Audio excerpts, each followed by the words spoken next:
आज या ठिकाणी जिल्हा परिषद काठी लाखेवाडी गटाच्या अधिकृत उमेदवारांच्या प्रचारार्थ आज नारळ फोडण्याच्या कार्यक्रमासाठी उपस्थित असलेले आपल्या इंदापूर तालुक्याचे लाडके नेते आदरणीय गारटकर दादा यांनी आताच आपलं मनोगत व्यक्त केलं ते प्रवीण भैया, तसेच आपल्या काठी गटाचे उमेदवार शशिकांतजी ॲडव्होकेट शशिकांतजी शेंडेसाहेब, तसेच लाखेवाडी गणाचे अधिकृत उमेदवार सौ लक्ष्मी किसन काळे, तसेच मंचकावर उपस्थित असलेले सर्वच मान्यवर नेते मंडळी, उपस्थित सर्व पत्रकार बंधू आणि मतदार बंधू भगिनींनो, आता त्या ठिकाणी प्रवीण भाईंनी सविस्तर आपल्या समोर मार्गदर्शन केलेलं आहे.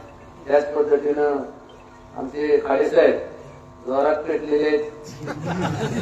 त्यांच्या उंचीप्रमाणे त्यांचं भाषण सुद्धा उंच आहे आणि सर्वांचंच मी काठी ग्रामस्थांच्या वतीनं प्रथमतः मनापासून स्वागत करतो.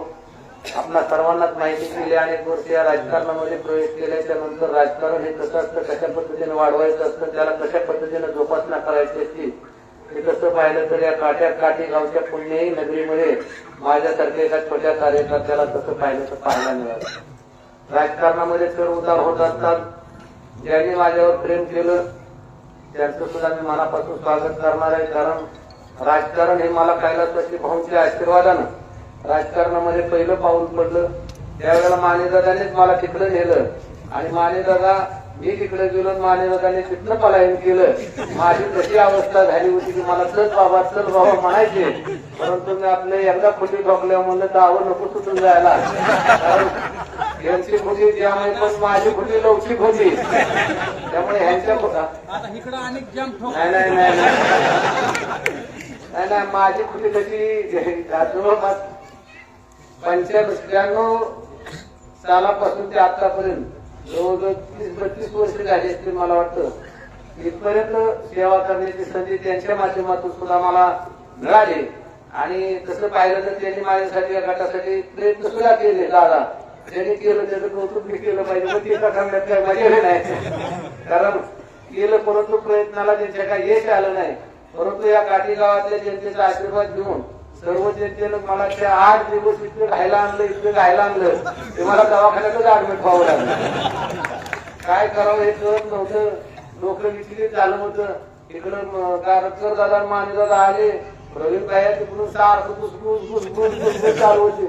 माझा विचार अशा पद्धतीनं बदलत गेला, परंतु शेवटच्या क्षणाला निर्णय झाला.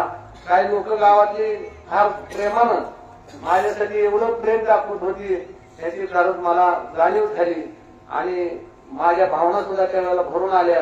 अंतकरणाच्या नात्यापेक्षा सुद्धा मानलेलं नातं किती श्रेष्ठ असतं याची उचिती माझ्यासारख्या कार्यकर्त्याला आली. कार्यकर्त्याच्या पाठीमागं जर सैनिक असलं, राजा किती जर बलवान असला, त्याला सैनिकाशिवाय तो काही करू शकत नाही. तशा पद्धतीनं माझ्यावरती फार मोठं प्रेम केलेलं आहे. अखंड माझी सेवा दादा जवळपास वयाच्या 21व्या वर्षी ग्रामपंचायतीचा सदस्य झाल्याच्या नंतर 3 वेळा ग्रामपंचायतीचं सदस्य होणं भाग्यात आलं. 3 वेळा पंचायत समिती लढवली, 2 वेळा सभापती झालो. मला या ठिकाणी गर्वाने नाही सांगायचं, या जनतेच्या आशीर्वादानं कारखान्याला मी 25 वर्ष संचालक म्हणून राहिलो. त्याच पद्धतीने जिल्हा नियोजन कमिटी असेल, पार्टीचा अध्यक्ष असेल, शिक्षण संस्थेमध्ये काम करण्याची संधी असेल, दूध संघामध्ये काम करण्याची संधी असेल. मित्रांनो, हे घडलं कोणामुळं घडलं ते तुमच्या सगळ्यांच्या आशीर्वादानं घडलं आणि तुमच्या आशीर्वादाच्या जोरावर मी कुठेही गालबोट लागू दिलं नाही याची जाणीव मला परमेश्वराच्या मंदिरासमोर सांगतो. कुठल्याही परिस्थितीमध्ये 1 रुपयाचा मी भ्रष्टाचार केला नाही दादा, किंवा माझ्या कुठल्याही कापडाला कधी डाग लागून दिला नाही. म्हणूनच खऱ्या अर्थानं आज इथपर्यंत त्या जनतेनं माझ्यावर विश्वास ठेवलेला आहे. आईपेक्षा सुद्धा माया करणारी कुणीतरी असावी लागते. आई तर माया करतेच, त्याच्याबरोबर जनता सुद्धा जो आशीर्वाद आहे त्या आईच्या रूपानं दिल्याशिवाय ते राहत नाहीत. आणि म्हणून तुमच्या आशीर्वादाच्या जोरावर मित्रांनो मी उभा राहिले. आता इथं सांगितलं की माझं 65-66 वर्ष वय आहे. तसं पाहिलं तर मी आता थांबायला पाहिजे, परंतु तुमच्या आग्रहास्तव मला वाटतं 70 गाठायची संधी तुम्ही देताय का काय? आता 65 आपलं झाले, पुढचे 5 वर्ष देणार का तुम्ही संधी? नक्कीच हात वर करून सांगा बरं, तो हात वर करणार नाही ना तो देणार नाही. अरे पट्टे असं बरं झालं बघ. आता मला रान फुलल्यासारखं वाटतंय. आता थोडस आता हालत नाही. आता त्या पाठीकडून तर दडखळे आले असलं वागले आमच्याकडे आणि ह्याच्याशिवाय रंग येत नाही. तसली माणसं लय खरं बोलते पण काय असतं आठनं गाव बी करते कोणाकडनं बी घेते ते आणि आणले की तिसऱ्याला काहीतरी पाहिजे आजही होतं. त्याच्याकडे लक्ष राखायचं आपण सगळ्यांनी. असू द्या अरे बरोबर महागा आम्ही आहे काय ह्याच्यात महागा आपण आहे काय कसं होईल तसं. म्हणून सगळ्यांच्या आता जरा बघा सगळं चेहरं जरा खुल्ल्यावर वाटायला मग चेहरं म्हणजे इतकं सुखाटलं तरी चेहरं कसं काय. अरे वाघाने वाघासारखं राहायचं, मर्दाने मर्दासारखं राहायचं, जीवन सुखाने जगायचं, कुठे लाडी लबाडी करायची नाही, स्वाभिमान घाण ठेवायचा नाही. स्वाभिमानाने राहिल्याच्या नंतर काय फळ मिळते ते आपण सर्वांनी बघितलेलं आहे. आणि दादा या काठी गावाची सेवा करत असताना जे जे काठी गावाला आणण्याची ताकद परमेश्वराने दिली तेवढी विकासाची कामं खेचून आणण्याची ताकद खऱ्या अर्थानं आमच्या रूपाने या ठिकाणी मिळाली. आणि म्हणून प्रत्येक वाड्या वस्त्यावर शाळा खोल्या झाल्या, अंगणवाड्या झाल्या, पिण्याच्या पाण्याच्या योजना झाल्या. हे धर्मशक्ती आहे करण्याचा प्रयत्न, मंदिर सुसज्ज करण्याचा प्रयत्न केला. 2045 बाजार गाळे बांधले. असं सांगायला गेलं तर मला रात्र पूर्ण नाही एवढं झालं. स्मशानभूमी आणि जिल्हा नियोजन कमिटीला असताना एकच कुठेतरी स्मशानभूमी मिळायची, पण 3 स्मशानभूमी आहेत, हिंदूची, मुस्लिमांची आणि आमच्या लिंगायत समाजाला 3ही त्या ठिकाणी आणण्याचा प्रयत्न केला. अशी कितीतरी ठिकाणी कामं केली आणि त्या कामाच्या जोरावरती त्यातला एक जर पैसा खाला असेल तर माझ्या मागे पांडुरंग आणि गणपती बाप्पा आहे.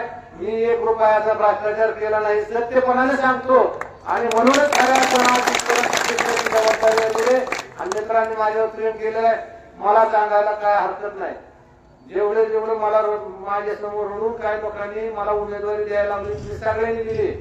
सगळ्याचा मी गडी आहे, मी मालक नाही. मालकाला काम कोण सांगतो? मालक कोणाला काम सांगतो? गाड्याला काम सांगतो ना. मग गडी तुम्ही मत दिली की आम्ही कोण झालो? म्हणा दिला का? मला काय झालं? तुम्ही मत दिली की आम्ही गडी झालो. आणि गाड्याने मालकाचं ऐकायचं असं तुम्ही जे जे काम सांगाल ते काम करण्याची जबाबदारी गाड्याची असते. पण ती गाड्याने कशी जबाबदारी पार पाडायची? मालकाचा विश्वास ठेवून इमानदारीची जबाबदारी पार पाडली तर आयुष्यामध्ये मागं त्यापेक्षा जिथं आपण हात लावू ना त्याचं सोनं झाल्याशिवाय राहत नाही. जुनी मन आहे, सुखाची तरी ओलांडल्याशिवाय सुखाची हिरवळ दिसत नाही. त्या केल्याशिवाय स्वाभिमान जागा होत नाही. विचाराची देवाण गेल्याशिवाय माणसाच्या जीवनामध्ये प्रगती होत नाही. तशा पद्धतीचे जीवन जगायचं असेल तर आपण सर्वांनी एकजुटीनं काठीगाव काय असतं असं जर कोण मी विचारलं काठीगाव काय असतं ते उद्याच्या 5 तारखेला तुम्ही दाखवून द्या. 5 तारखेला कोणाला मुद्रण करायला आपण सगळेजण इंदापूर शहरामध्ये गेल्याशिवाय राहणार नाही. अशा पद्धतीचं वातावरण करा. या काठीगावाचं लीड तुटणार नाही. या काठीगावाचं लीड दुसऱ्या विरोधकांना कधीच तुटणार नाही. एवढी विरोधकांची हालत केल्याशिवाय आपण गप्प बसू नका. तुम्हाला माझे हात जोडून, तुमचा वडीलधारी माणूस आहे, तुमच्याकडे हात जोडून पदर पसरून एवढीच विनंती करणार आहे. माझ्या बरोबर आमचे शशिकांत शेटे वकील साहेब आहेत, त्याचं सुद्धा काम अत्यंत उत्तम आहे. नको नको म्हणत होतं फार बोलवून साथ लय अवलय रात्र बोलवून कसं कसं केलं मला पण त्यांचं काय झालं म्हणजे मी ह्याच्यासाठी नाही बरं झाला तुमच्या ह्याच्यात नव्हतो म्हणजे आधीच काय तरी बोलवलं होतं. म्हणजे कसं होतं की आमचं जरा आघाडीचं चाललं होतं दादा. आघाडीच्या वेळेला मिळालं म्हणून कसं काय ते शिकलं दादा होईल का नको म्हणजे बरोबर कारखान्यानं बोलवलं. तुम्ही कसं बोलवलं ते मला माहित नाही. बाकीची म्हणजे ह्यांनी त्यांना असे त्यामुळे बोलवलं फायदा झाला. आता ते सुद्धा जनतेला सगळ्यांनी बोलावलंय. आता तुम्ही बोला, माझा बोलण्याचा अधिकार नाही. त्याचा आवाज घेऊन ते बघा होय.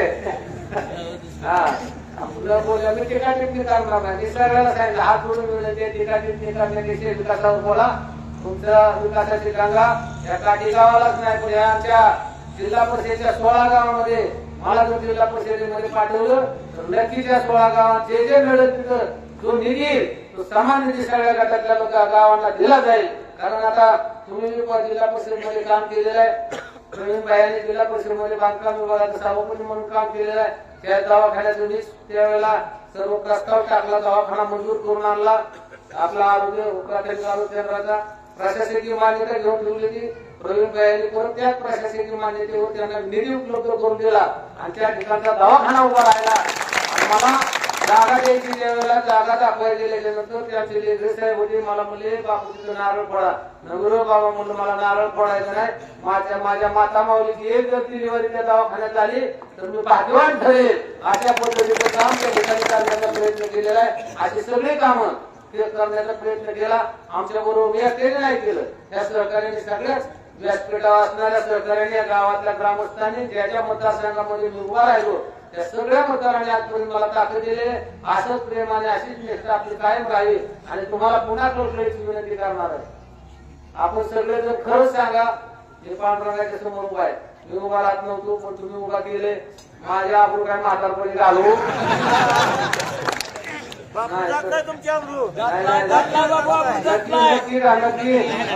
खरंच सांगा बरं का, नाही तुम्ही जाऊन देणार रे. तुमच्या अंगाची ताकद आहे. आज बघितलं एवढा जनसमुदाय ज्या पद्धतीनं नुसतं घरोघर निरोप दिला आणि एवढा जनसमुदाय जमला, याचा अर्थ असा आहे 46 मतदान आहे. बाजारांनो आपण कमीत कमी 36 ते 38 मतदान होईल, बरोबर आहे का नाही? किंवा 36 ते 38 मतदान होईल. 46 मतदान काय मिळत असतील, काय असे दुबार असतील, काय येणार नाही. परंतु 80-85% मतदान होईल. त्यातलं 10% इकडं तिकडं होऊ द्या. आता सगळं तर आपल्या बापाचे काय मले नाही. आता बाकीचे बी म्हणणार आहे तरी सुद्धा जास्तीत जास्त नव्हे तर या काठीनं 16 गावातलं लीड कुठल्या गावात जास्त झालं तर ते काठी गावात झालं. तुम्हाला असला पाहिजे. अशा पद्धतीचं बाजारावर काम करा. तुमच्या आशीर्वादाच्या जोरावर नक्कीच जिल्हा परिषदेमध्ये गेल्याच्या नंतर पुन्हा काठीचं वैभव तुम्ही कुठला जर तुम्हाला विचारलं तर तुम्ही सांगितलं पाहिजे मी काठीचं आहे आणि मग आमच्या गावचं अमुक अमुक आमच्या ठिकाणी पाठवलेलं आहे. नाव घेत नाही, कारण नाव घ्यायला काय पण मी काय नाव नाही. नाव घ्यायला कोण लागतं? घरच्याला नाव घ्या म्हणजे अगो आहे, अगो आहे. आपल्याला नाव घ्यायला काय? तुम्ही सगळेजण आमचे दैवत आहात.